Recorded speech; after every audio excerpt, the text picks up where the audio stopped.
Hi, my name is Patrick, and this is Prep Mindful, your daily video practice in mindful test prep. Coming at you today with a PSAT math question. This was question 3 from section 4, the calculator permitted math section, from the PSAT that was administered on Wednesday, November 2nd, 2016. Pause it! The video, I mean. Why not pause the video and take a crack at it yourself? And then when you're done, you can unpause the video, watch the explanation, see how you did. Could be good, because we're getting in there. It reads... Well, I'm not going to read the table because that would be boring for both of us. But the table above may show linear growth or exponential growth for y as a function of x, depending on the value of a. Which of the following statements best describes the increase from 45 to a that would cause the table to show linear growth or exponential growth? And then all the answer choices seem to be their own little essays. Damn. Seems like they're asking me a few different things at once. So why don't I start with linear growth? Because that's a bit clearer.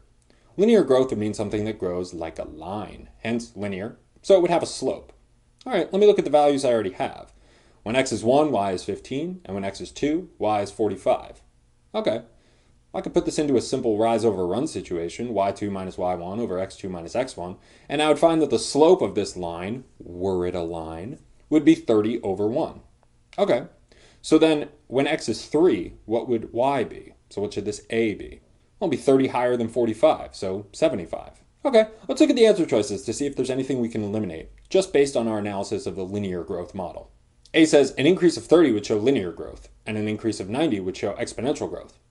I don't really know about that second part, but the first part worked, so I'll keep it around. Let's go to B. An increase of 90 would show linear growth. No, it wouldn't. An increase of 30 would. Bye. C says an increase of 75 would show linear growth. No, it wouldn't. It would be an increase of 30. So C is gone.